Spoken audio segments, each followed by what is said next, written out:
દાખલા નંબર 16 પાટણની પ્રતાપ લિમિટેડે ₹10નો એક એવા 5 લાખ ઇક્વિટી શેર દીઠ ₹40ના પ્રીમિયમે બહાર પાડ્યા છે.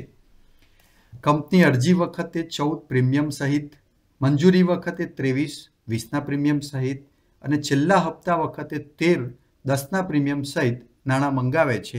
કંપનીને 6 લાખ અરજીઓ મળી છે. તો મિત્રો અહીં 3 હપ્તા છે. ત્રણેય હપ્તાની 2 નોંધ થશે દરેકની, એમ 6 નોંધ આપવી પડશે. તો નોંધ નીચે મુજબ આપીશું. સૌપ્રથમ નોંધ, અરજીના રૂપિયા મળે ત્યારે બેંક ખાતે ઉધાર, તે શેર અરજી ખાતે જમા. હવે કંપનીને અરજી કેટલા શેરની મળી છે?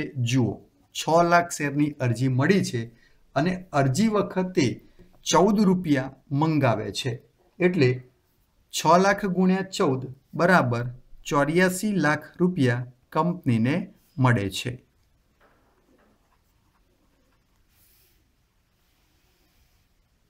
નોંધ નંબર 2, શેર અરજી ખાતે ઉધાર,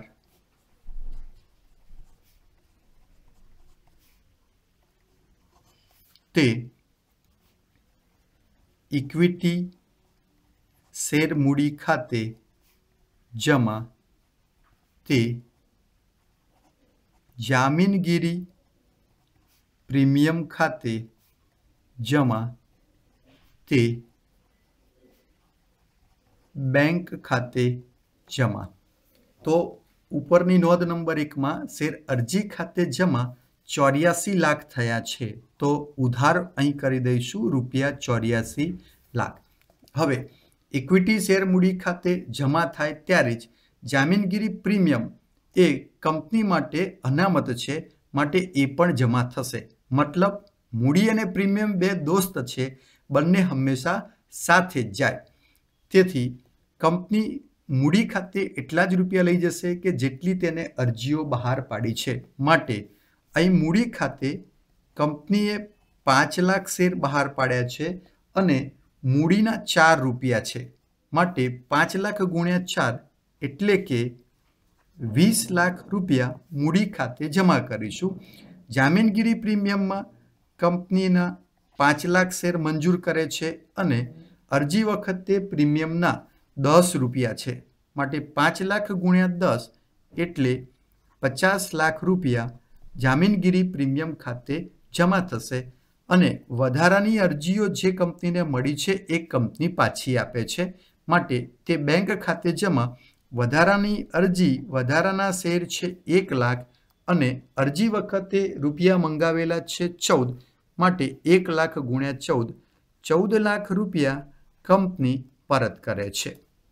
નોંધ નંબર 3, મંજૂરીના રૂપિયા લેણા થાય ત્યારે શેર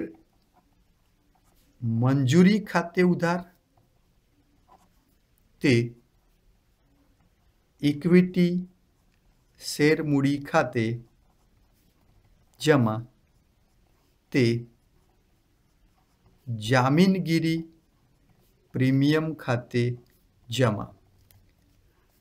અહીં આગળ 5 લાખ શેર કંપની હવે મંજૂર કર્યા પછી દરેક હપ્તાની જે નોંધ છે એની ગણતરી 5 લાખ શેર ઉપર જ કરે છે.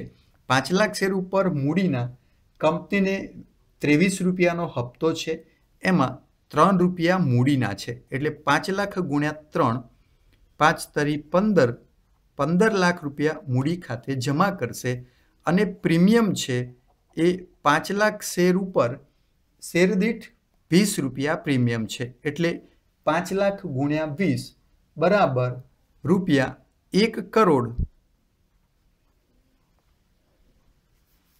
પ્રીમિયમ ખાતે જમા કરશે અને ટોટલ રકમ 1,15 લાખ એ શેર મંજૂરી ખાતે ઉધાર કરશે.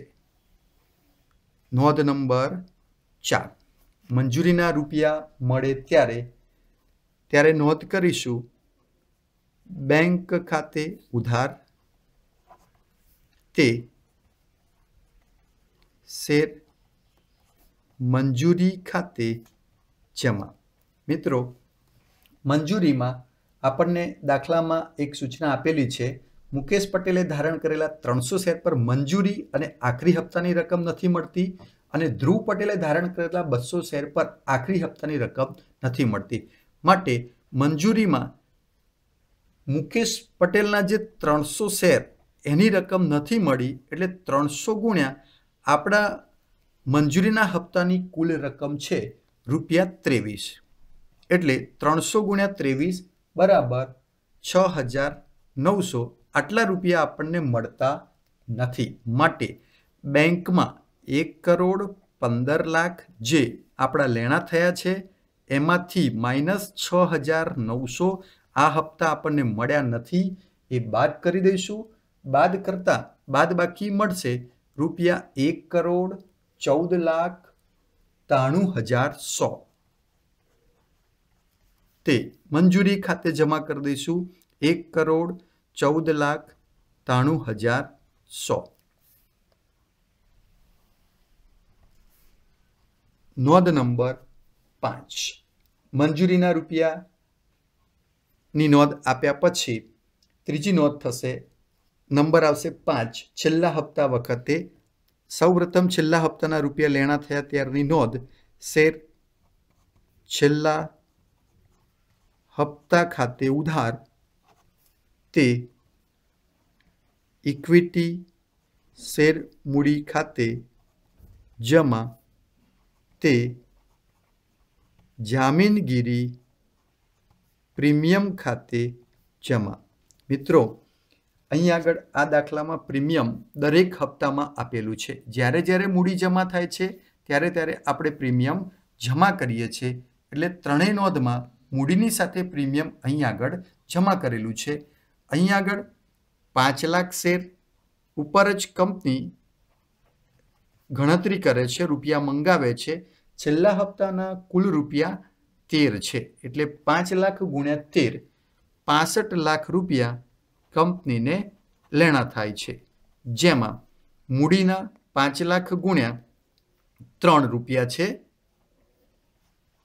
એટલે 5 લાખ ગુણ્યા 3 15 લાખ રૂપિયા અને પ્રીમિયમમાં 5 લાખ શેર ઉપર 10 રૂપિયા પ્રીમિયમ છે. એટલે 5 લાખ ગુણ્યા 10 50 લાખ રૂપિયા પ્રીમિયમ ખાતે જમા કરીશું. ત્યાર પછી છેલ્લા હપ્તાની બીજી નોંધ એટલે ક્રમબદ્ધ છઠ્ઠી નોંધ આવશે.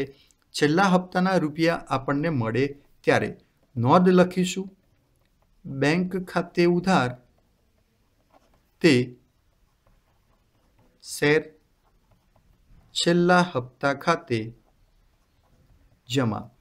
અહીં આગળ છેલ્લા હપ્તા વખતે બે શેર હોલ્ડરો છે કે જેમને 300 શેર અને 200 શેર લેખે કુલ 500 શેર પર એમના છેલ્લા હપ્તાના 13 રૂપિયા એમને ચૂકવ્યા નથી.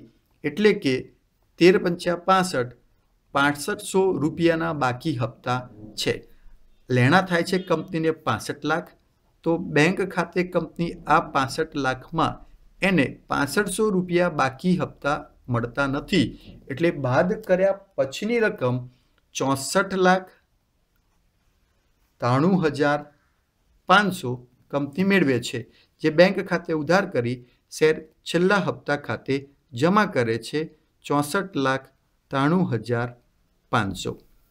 આમ છેલ્લા હપ્તાની જે રકમ મળી છે એની નોંધ કર્યા પછી દાખલામાં ઉધાર અને જમા બાજુની જે રકમો છે એનો સરવાળો કરી દેવાનો